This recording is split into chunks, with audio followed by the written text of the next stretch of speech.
Now, y'all, it was a spirit that didn't want me to get my book out. And that's okay because I'm going to still read my book today. You hear me? So, today we're going to be reading Secure the Bag by Any Means 3 by Miss D. And if y'all know anything about the Wattpad books, this is basically a Wattpad book with a hardcover. So, let's get into it without further ado. I ain't gonna lie, if you ain't 15, maybe 16 or older, go ahead and scroll, baby. Just scroll. Just scroll. This ain't for you. Anyway, chapter 1. Pregnant? Was pregnant?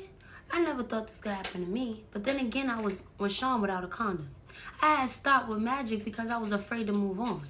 I turned Gleam away, but when Sean said that he would marry me, I wanted it. He didn't want me to kill his baby. I wanted to have his baby. And him? Yep, I was selfish. I was a madam, a whore, all of the above. I wanted this man of my own.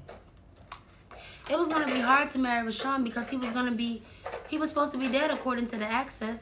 He picked me up a week the sun was rising and we made our way to the courthouse to get married. No one was going to stop me. The difference with Rashawn was he wasn't going to try to change me. He accepted me for the whole I was. We stopped people so that they could be our witness. That morning, I got married to Rashawn in a blue shirt miniskirt with some thigh-high boots. Rashawn was just a white collar shirt with some khaki pants. We were simple. We didn't need to get fancy. The clergy told us to say I do, and we did. Our forever was sealed with a kiss. To death do us part. After the ceremony, if that's what it is that you want to call it, Rashawn dropped me off by the house like nothing happened. I felt like a different woman that came through that door. I now had a husband. Although it was a secret, the hoes looked at me like they wanted to know why I was dressed up, but they kept their mouth shut. Gleam was, on the other hand, was vocal. Where the fuck you been at, Puddin', he said. Out, why? I got an attitude. Stop playing with me. You left them hoes unsupervised and without no instructions. I looked around. Man, please, these hoes know what to do. Gleam, he got up in my face. Don't you play with me, Puddin'. If you don't get the fuck out of my face, I countered back. I was tired of his ass steady coming at me. I was the madam. I wasn't the hoe. He needed to show me some respect. He threw up his hands. You pissing me off, Puddin'. He headed out the door. I mimicked him. You pissing me off. I laughed. I made my way up the stairs and banged the room door and Corn stayed in. Come on in, he ordered. I opened the door and found Corn putting on a skirt. I wanted to laugh so bad. Just imagine a big gorilla sliding into a mini skirt. As I looked at his face, he was so fucking ugly with makeup on like a woman. He was a tar baby with black pink lips and lipsticks. And he had a black wig and some eyeshadow.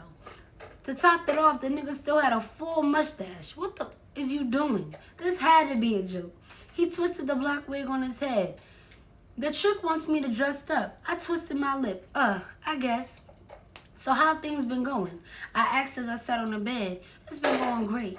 Y'all been treating me good. I wish I could have done this for you girls a long time ago. What you mean? I was confused by that. What you mean? He stopped getting ready and he turned to me. Damn, he was an ugly woman. For a minute, I kind of felt sorry for him, but then again, I had to realize he didn't give a fuck about how he looked to me. I looked Corn up and down. They say the tables do turn. The pimp was now the hoe and the hoe was now a pimp. I had to giggle at the irony myself. I wish I had tried to protect you girls from all that bullshit. You may not believe it, but you girls were all I had. Shit, I lost my family for the girls. Nah, you lost your family running up behind Lando. I told the truth. Corn looked up and down to the ground. Yeah, that may be true. So tell me, Corn, what was really up with you and Lando? I mean, I know you was fucking with him and you loved him. I wanted to know. I needed to know. Did you love him? Yeah, I loved him. I never knew how much I loved him until he was gone. I could hear the sadness in his voice. He was in love with another man. Well, here we are. Why are you working for the man that killed him? This made no sense to me. Avery killed Lando in front of Cora's face. Now, here he was working for him. He shrugged his shoulders. I don't know. I don't have any other options. There it was. There was the truth. I got up off the bed. I felt bad for Corn. He had officially hit rock bottom. He had made his bed. Now he had to lay down in it alone. I closed the door and let him finish getting ready. I walked to the next door, which was Juicy's room. I heard some old jams playing. I knocked on the door. What's up, she asked. I opened the door. Juicy was in her pink panties and a white bra. She was doing her hair in the mirror. Hey, what you doing in here? She turned and smiled to me. Girl, you getting ready for my date. She looked so happy to be going on this damn date.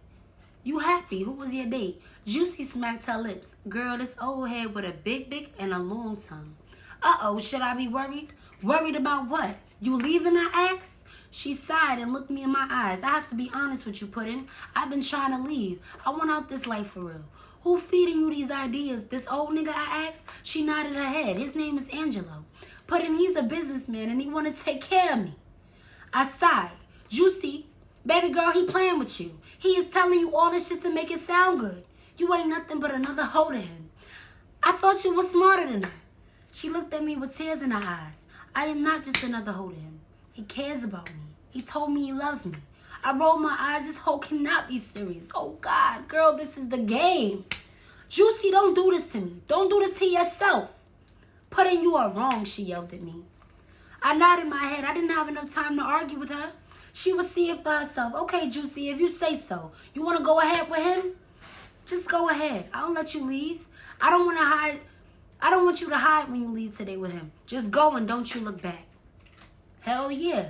I don't want anyone here that don't want to be here. She nodded her head. It's okay if I take some things with me. Hell yeah, I walked towards the door. I hope you happy. I opened the door and headed to my room. I took off the dress and laid across my bed. I didn't want Juicy to be stuck here. I knew things wasn't going to work out for her like she hoped. He was just gassing her up because that was just what all the guys did. I just wanted her to learn on her own, you know? I wasn't going to make her think I was hating on her. I didn't want her to think that I was holding her back from happiness. I fell asleep. Before I knew it, I was slobbering so hard it woke me up. I wiped my mouth as I woke up myself. I heard arguing down the hallway. That got my nerves going. And I got up to see what was going on. What the fuck you mean you got married? Glenn was talking to Rashawn. Exactly what I said. Puddin' is my wife now. I stood at the doorway frozen. Gleam and Rashawn both looked at me. What the fuck, Puddin'? You got married to this nigga, Gleamax? Gleam, it don't matter. You with KZ, I responded back. The fuck I care about this stupid motherfuckers getting married? I don't want you. His words stung me, but I kept a straight face. Well, why the fuck you mad, nigga? Rashawn asked. A madam? A whore not supposed to get married? If Unc find out y'all married, then y'all ass will be indebted to him, you fool. And not only that, nigga put in more years on Puddin's contract. Man, fuck all that. Unc don't even need to know I'm alive. So why the fuck is he gonna know we married? Rashawn asked if he made his way to me. There's no way to find out this shit, Gleam huffed. Y'all are so stupid. Is there anything else you need to tell me? Yup, I'm pregnant, I told Gleam. It looked like he was about to pass out.